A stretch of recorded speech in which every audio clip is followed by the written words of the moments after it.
without further ado, the greatest running back that I know, Oklahoma's own Marcus Dupree. Marcus, welcome to the show, dog. You guys, I'm glad to be on the show.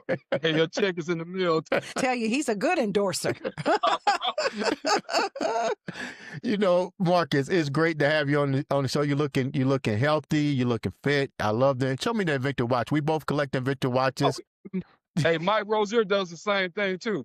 Great minds think alike and great minds collect great things. So, Marcus, tell us a little bit about your journey. Let's start from Marcus Dupree, the young lad growing up. You know, in the Bible, they talk about, you know, in a community, it has to be a village. And, you know, I think back in my younger days, 4th, 5th, 6th grade or whatever, we had people in my community that was involved in our lives. I talk about my friends, Charles McAfee, God rest his soul, Michael Smith, Alvin Kidd, Scotty Wilson.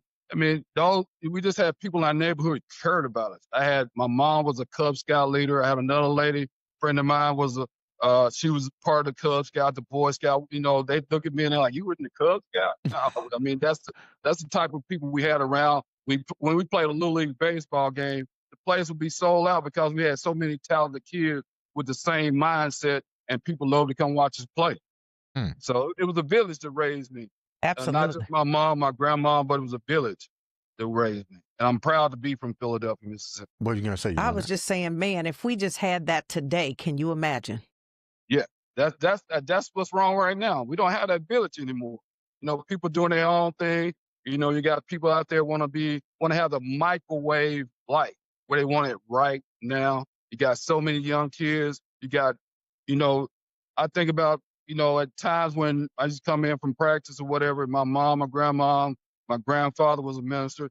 We all be sitting at the table talking about our day. We don't do that no more. We got so many parents out there ripping and running. They don't have time to spend time with their kids. They don't sit down and eat dinner with the kids, eat lunch or whatever. It's just all about fast pace. And so I think we need to get back to that.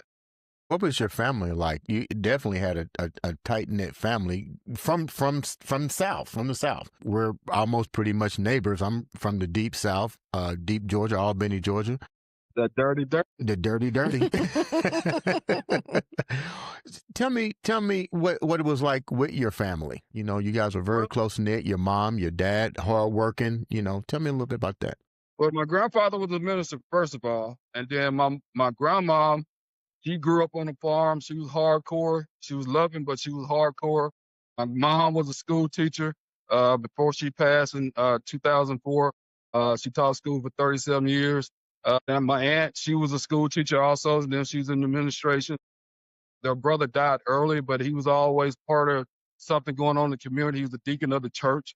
So it was just love and about positivity. And my grandmother used to say, Marcus, if something gets in your way, it hurts you.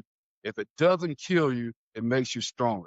And you just try to move on from that. And I always think about those, you know, those days, my grandma and grandfather, my aunts and my uncles, they all, you know, talking. It was this close knit. And that's the way my community was on the west side of town, across the tracks. And that's the way it was.